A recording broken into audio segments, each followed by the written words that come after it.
but well done to them. They've got a rider in this move. Team Sky have got another rider in that second group of 4. So this will be 15 riders once those four riders get on there. All the major teams represented apart from BMC and Cofidis and Oricus. There's a few big teams there that aren't in that move. Direct Energy, I think, have placed another rider in that move. They were represented in that group of 4 that have just made the junction now. So Direct Energy with 2 riders up the road. One Pro Cycling have at least one with Pete Williams there. Rob Partridge is there from Bike Channel Canyon. JLT Condor have got a rider there. And one rider trying to chase across, or has he been dropped from that group and is going backwards? One of the GB riders. Yeah, no, he's getting across. So this would be a good idea, is just have Danny Van Poppel just drive it on the front, because they know how his day is going to end, and it'll learn pretty early on, so they may as well get what they can from him. Ben O'Connor it is, I think, from Team Dimension Data. Young Australian. He's a dangerous rider to see go up the road. Yeah, he's been having an active race as well. Hasn't he just? Yeah, he's done really well. So there we go. That has been brought back now. All come back together again. 3 or 4 kilometres down, and the next attacks are opened up.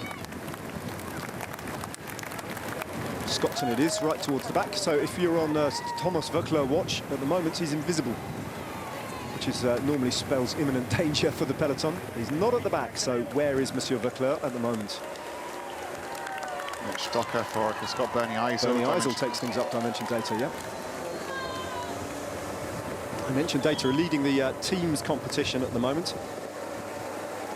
And really, they've lost Johan van Zyl, and then in terms of the general classification, the only rider who doesn't count is Bernie Eisel. He's over 8 minutes down, but everyone else is in touch, including Christian Sparagli, their sprinter, who wouldn't be expected to thrive on this terrain. Ben O'Connor is at 12 seconds. Jantje van Rensburg, probably this is too hard for him today, but he is at 12 seconds. But Serge Pauwels and Omar Fraile and Ben O'Connor are all on 12 seconds. And even Scott Thwaites, who comes from this part of the world, Burley, Le Wharfedale, he is still in touch in the general classification and can go all right on this kind of terrain, is at 46 seconds.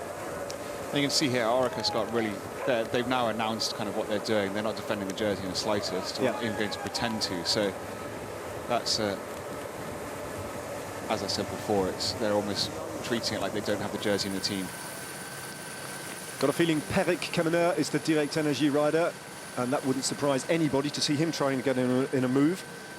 The Breton rider is in joint second place with James Gullen from JLT Condor in the King of the Mountains competition at the moment. All those climbs still to come. 32 points available in the King of the Mountains competition on the road today, and the leader of the competition only has 9. So Eisel is in time trial mode, and Docker, these two are working well together from Dimension Data and Orica Scott, and they've opened up a bit of a gap. It's going to be quite a chase for anyone to get across to them at the moment, but the charge across to them is being headed by Bike Channel Canyon, amongst others. But they're stalling a little, and they're looking at each other to see who's going to try and get across that gap, and all the while they do that, that gap will continue to grow. Blythe looks like he wants to get up the road and join in. So you see how fast, 40 miles an hour, just over 40 miles an hour there. It is a hard start already. There's no break slipping away here. We can see why Orica Scott and Dimension Data are doing this. It's not as if Bernie Eisel or Mitch Docker have any great ambitions of winning the stage, but by forcing a move and making sure they're up there, it means that their teammates can then sit pretty on any moves that do start going from behind. So it saves the guys that they do want from that team to be good in the final. They're getting a chance to rest and use the excuse that they've got teammates up the road, if that works. There he is, arrière du peloton. You'll know by now, even if you don't speak French, what that means. It means the back of the bunch, and that's where he is. The defending champion with the #1 on his back, and he made a big point on the eve of the race of saying, this will be the last time I race this season in my final year with the #1 on my back, and it's a jersey I want to keep. Burley in Wharfedale. I think I incorrectly called it, for some reason, Burley Le Wharfedale just now, being kind of infected with the Tour de Yorkshire franglais. And that's the hometown of Scott Thwaites, Yorkshireman from Team Dimension Data. We're hard on the border with Lancashire here, but the white rose is the flag flying the colours of this race. And still it's Burley Eisel and Mitch Docker, an Austrian and an Australian at the front of this race, animating things. But you get a sense that the breakaway of the day has far from established itself, and the attacks will continue thick and fast. What that man has planned, we will find out over the course of the 186 testing kilometres between here and the finish line in Fox Valley, Sheffield. So much to talk about, a fascinating race, the breakaway still having to form. We need to take a short break, and when we come back, we'll continue with the action.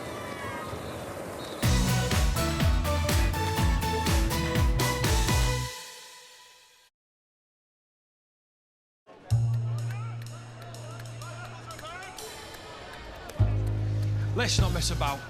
At 188bet, we know exactly what you want. Our best prices on the markets you like to bet on. Whatever's your bag. Racing, football. There's no gimmicks, no nonsense. Just tasty prices every day. Have a butcher's at that. Bet now at 188bet.co.uk.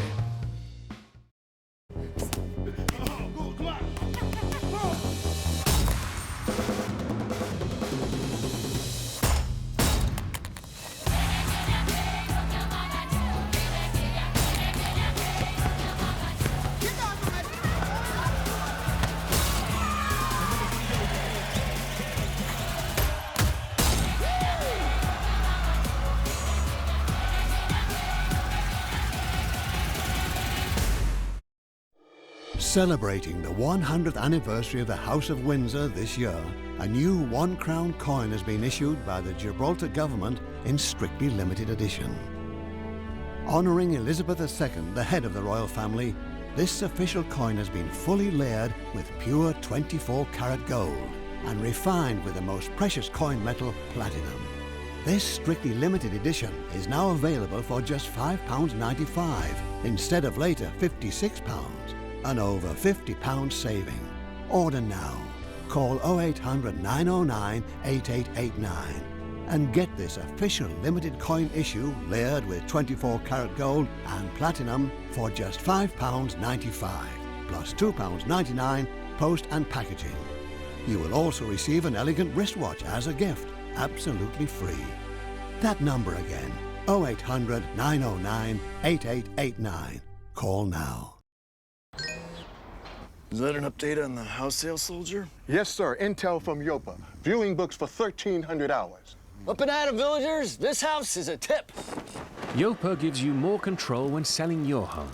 Our website pings you a text when viewings or offers come in and lets you message buyers directly. People, we've got the full asking price. Yes. No, stop it. It's not YOPA, it's Yopa. Local agents, low fee, complete control.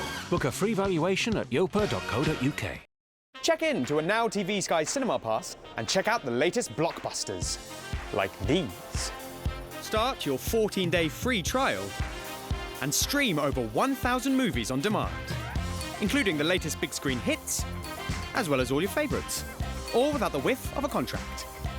And with all these, there's a movie for everyone. To start your 14-day free trial of over 1,000 movies with no contract, search Now TV. Please insert the key. Yes, I am inserting it, thank you. Come on. Please insert the key. I have inserted it, you cretin. Incorrect starting procedure. Right, that's it. Don't say I didn't warn you. I'm going to give you a damn good thrashing.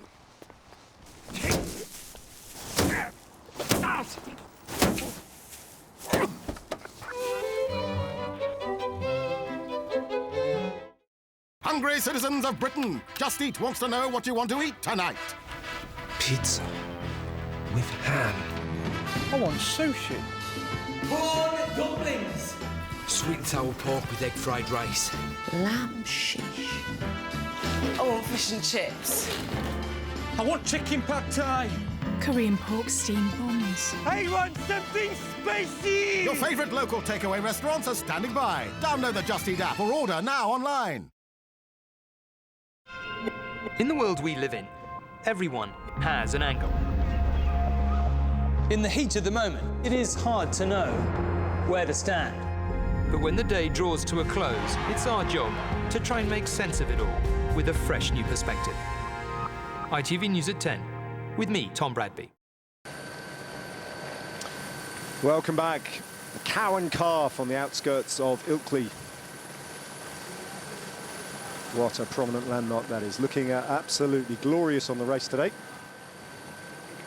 180.6 kilometres to go, and 4 riders have got a little bit of an advantage. It's not over yet. Matt Hayman is among them, the rider from Orica Scott, the big Australian, and Pete Williams from One Pro Cycling. Let's have a look at how big that gap is, because, David, that's beginning to look like it might be a decisive move.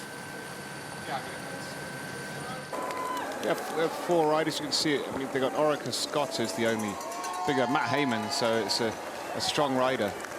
I mean, 4 riders, I don't think... There's a lot of teams missing out there in that move. A lot of teams. But, I mean...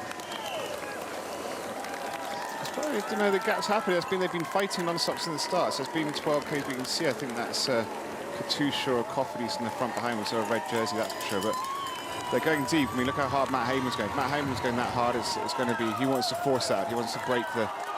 snap the elastic and get free. So if Matt Hayman decides to do that, it's very possible it will last. Madison Genesis have a rider in that move as well. I think it's Johnny McAvoy. As we look down on All Saints Church. Yeah, that's a very, very committed attempt, but there are an awful lot of teams with a vested interest in bringing that back, I think, because they just they've missed out, including the likes of JLT Condor, Team Rally, the 2 domestic teams. Haven't got a rider up the road there. But it's further evidence, isn't it, that Orica Scott are simply kind of giving up on the jersey that they notionally have to defend of Caleb Ewan, and that's why one of their key servants, domestiques on this race, Matt Hayman, has been given the freedom of the road and allowed to attack. That's Peter Veining, who's a dangerous outsider for today. Watch out for him. Haven't seen much of him on this race, if anything, really, for Rome Potts. But on his day, he's got the class to win a bike race like this. And it's attacking still behind this Rompot rider, trying to come across. I think Aqua Blue behind him. Might even be Connor Dunn, I think. Yeah, it is, isn't it? And he's been on the attack on a couple of occasions. So Aqua Blue Sports, as you rightly point out, David, they haven't got a rider in this move, and so Connor Dunn is trying to get himself up the road. Good wheel to get on for the other riders who are trying to bridge across. And still they continue to pile off the front of that peloton. That has a sort of blunt front end now, but the big wide roads enable riders just to sneak out and attack across that gap. There's a lot of Yumbo rider going, Coffidy's reacting behind, so no, it's far from over. I think there needs to be a bigger group at this point. There's too many teams that want to be in that move today, who can't do anything once it comes to the second half and very hard part of the day. There's the King of the Mountains, Van Empel. He's very keen to get that jersey and get in the move that goes. That will prompt her. There's the leader, Caleb Ewan, all on his own in the sky blue jersey, racing. That's really good to see, actually. Yeah, and he'll just sit there and blocks. He's got Matt Hayman up the road, who we're just seeing here. So, in kind of a bit of a role reversal. Yeah. And as I said, I think they're just racing as if they don't have the jersey. Yeah. So this is completely normal tactics now, which again goes to show just how much of a one-day race this is going to be today.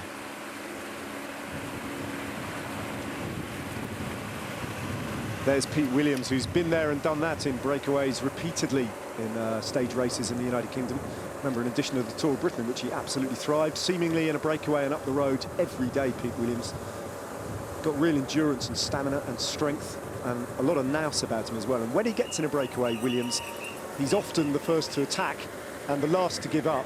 And he has a way and a knack of turning a breakaway opportunity into a tangible result at the end of the day, getting himself on the podium in a Mountains jersey or winning the combativity prize. So good for One Pro Cycling to get him in the break. He's probably your perfect man, either him or Christian House. And there you go, the gap's definitely getting significant if the neutral service motorbike is dropping back. So I think it means it's over 30 seconds. So they're right to push it, and you can see how all 4 of them are just going as hard as they can at the moment. They realise this is the opportunity. Dexter Gardias from the Bike Channel Canyon team is having an excellent season, on the attack again. And for a new team, I think they've had an exceptional race to this point. All right, they haven't won anything, but they've been very, very visible. It is indeed Dexter Gardias, and that is just confirmation that Madison Genesis rider you're looking at in third wheel is Johnny McAvoy. So 3 Brits and an Aussie. What an Aussie as well, the winner of Paris-Roubaix last year, Matt Hayman. Your perfect choice of breakaway companion at this point, I think, Matt Hayman. Oh, Massive definitely. engine. I think in any breakaway to have Matt there is an asset.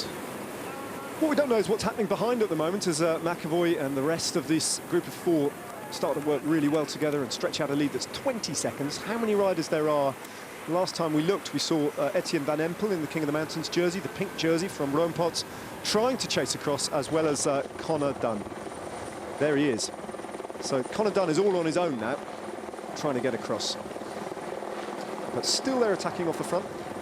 Team Rally, they've missed that move. They're sending a rider up the road, and Roompot as well.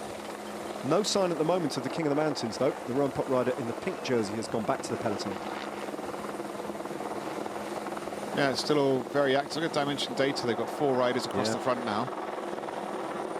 So I'm wondering if they're waiting for the next wave of attacks to go to jump on it and react.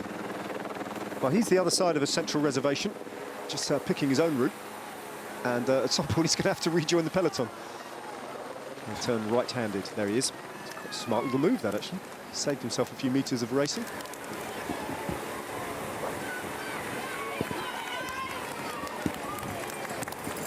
So just a little reminder of how this stage stacks up. The first climb comes with 130, they go over the top of the first categorised climb at 130k, then at 118.5, then at 111, and then at 96. So bang, bang, bang, bang. There are 4 in a row. Then, if you like, there's a little bit of respite as Lotto Jumbo send a rider on the attack, trying to get up the road as well. Then the 2 intermediate sprints are grouped at 86k, and then there's a long period of racing without any points up on offer before they hit the final circuit, effectively, of the final 4 climbs at Stocksbridge. That's the second and final intermediate sprint of the Tour de Yorkshire at just under 20 kilometres. And then the final climbs come with 16, 11.5, 9 and 5k remaining. And they're all of a similar kind of length, just over a kilometre, and they're all of a similar kind of gradients, either side of 10%. We drove a couple of them yesterday, David, and they're walls, aren't they, in part? Yeah, they really are. It was interesting to see the shot before of the peloton. We're starting to see that all the big teams congregating on the front, forming that sort of human wall, trying to shut it down, which is what they've done. So it looks like that's going to be the move for a while, which is it's good and bad. I mean, if it was a big group, then the pace would be on all day from behind. But what's going to happen now is four men. They can let that gap go out quite a bit in anticipation of it going. Oh, we've still got 1 rider in between, so it's got the Lotto Jumbo. Moritz Lamatink, that is, from Team Lotto Jumbo. And he is the rider who's counter-attacking. Lost sight of Connor Dunn. Don't know if he's still on the road or up the road. Races like this are quite hard to cover, actually, for the television cameras. They run out of motos very quickly while it's all in bits and pieces, and that's going to be even more pronounced, I think, towards the back end of today's stage, as the race inevitably will fall into fractions. But you know, the number of riders still in contention in this race will just be whittled down. That's the expectation, incrementally over the tops of these climbs. There's a risk, though, isn't there, David, with course designers and race designers like this, when they do kind of backload a stage race like this and make it as hard as this is, that actually it could almost encourage the race to be shut down somewhat, and everyone just say, well, we can't attack here with everything that's still to come. And there is a risk it could be a little bit more neutralised than we are anticipating or hoping. Yeah, I think so, because everything is to be lost today. You know, it's kind of, if you try to be too aggressive, you can get caught out. We see often the same with World Championship courses as well. When they're very hard, everybody knows they've only got one big move in them, so they're going to save that for as late as possible. And with these 4 guys gone, that's going to kind of force that even more. Unless we see, I wouldn't be surprised if Direct Energy halfway through this race tried to activate it slightly in that sort of middle section from 65k's to 100k's, where it's very hard. It would make sense then, because Thomas Vauclair, he wants the race to be as hard as possible. And but that will serve into the hands of Theo Gegenhardt as well, who's, I'm sure, wanting it to be quite hard. And all the climbers, they're going to want it to be a war of attrition. But with just 4 riders up the road and the peloton riding, that's not necessarily going to be the case. I think they need to make the race harder in the middle to really separate the kind of the big guns. 12 seconds back to the rider from Team Lotto NL Jumbo, who has been confirmed as Stephen Lamertink. I think I called him Moritz Lamertink earlier. My mistake. Stephen Lamertink is the younger brother of Moritz, who actually rides with Katusha, 23 years of age. And he's just ridden to 2 second places on the Tour of Luxembourg to his name, which is quite a testing race in its own right. But in the absence of Stephen Kruijswijk, who would have been a big favourite to take the overall win here and the stage, Team Lotto NL Jumbo, much like Orica Scots, will be liberated, I think, their riders to take their own chances and ride for themselves. And that's what Lamertink is doing, getting on the attack and getting up the road. Dylan Groenewegen, of course, has been the race leader after stage 1 and his victory there, but he, much like Nasser Bouhanni and Caleb Ewan, will struggle on today's parcours, no doubt about that. So the peloton's at 125 now, so they really have sat up. I think it's the Lotto Jumbo rider who's coming across. There he is. There he is. Lamertink. And he's nearly there. And it's probably good for the breakaway group that 4 becomes 5. Just makes it that bit easier at this point in the race.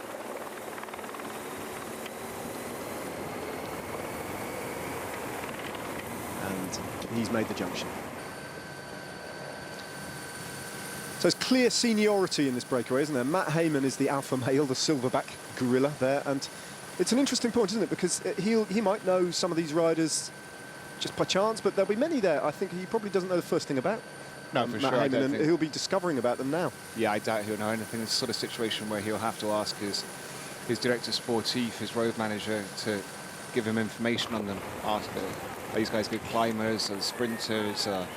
What's their track record like, so he can start kind of anticipating his tactic. But as he said, because he is the alpha and he's respected, he's older, he is a road captain, he will kind of almost dictate the pace of this breakaway. And instead of split behind. So look at this is interesting. Oh, yeah. So the race is far from over. Yeah, well, there's the King of the Mountains, and he's got a teammate. 2 riders from Roompot. Dylan Groenewegen, the rider we were just talking about, is on the attack, and why not? Gatis Smukelis from Delco, Marseille. Rider from Dimension Data, and Ian Stannard was there as well, and this is the 3rd attempt that Etienne Van Empel has made today in the pink jersey to get in the break of the day, so it's not over just yet. Yeah, you can see this. It's one of those situations when there's only 5 riders up the road, only 5 teams represented. That does leave a lot of teams that still won't be happy with that situation, and hence why we're seeing this relaunching of attacking. And you see the speed, the way it's all strung out completely, which is going to catch these guys out, because they'll have seen the break going out to 125, so they'll just find their rhythm slow down a bit after that huge effort they've been making for the first 10 Ks they were away, trying to break free. And now, all of a sudden, that peloton's going to start coming back again, and that's just going to demoralise them massively. Well, they'll be getting the information, as you can see on your screens, 1 minute 15, 1 minute 14. Just keep your eye on that information and see if it starts to expand. I mean, that is quite a big counter-attack, isn't it? And it did look like it was a little bit disorganised. There wasn't any kind of concerted effort, so it might just stall and regroup and stall and regroup. It might be relaunching the kind of the attacks at the front of the peloton. Yeah. Especially if they see it coming down quite quickly, this time gap. But I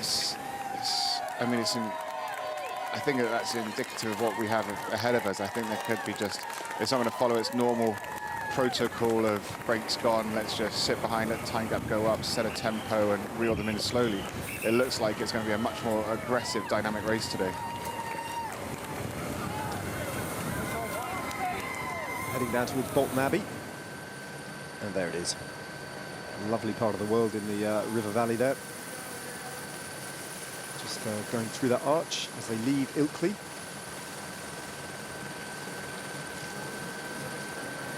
And this is cycling central up here, David. The Ilkley Cycling Club, and just down the road, Otley and Skipton. I mean, they are clubs, cycling clubs that have seen exponential growth in their membership. They're some of the biggest in the country, as this part of the world just declares itself obsessed with cycling and shows no sign of slowing up in its continuing obsession. Now Peter Veening from Roompot and Gatis Smukelis, the Latvian time trial road race and time trial champion, I think he is. And that explains why he is wearing that white jersey with the dark purple stripes.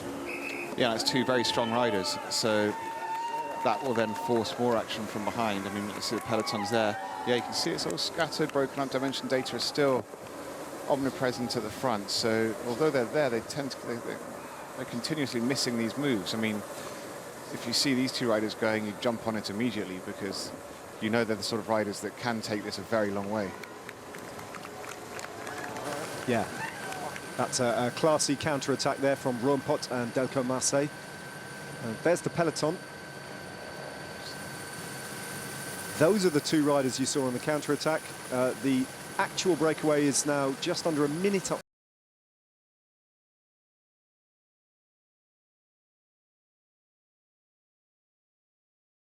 Lid closed on it has completely dissipated, and the attacks continue, and that's what we want to see, really. It makes for fascinating racing, dictated by the parkour, by the fact that it's all up for grabs on the final day of the Tour de Yorkshire. Stage 3 has already delivered an interesting situation. Wildly unpredictable. That is going to be the pattern all the way. Matt Heyman, though, heads a group of 5 riders who are seeing their advantage nibbled away at as the counter-attacks continue to come from a very, very active peloton.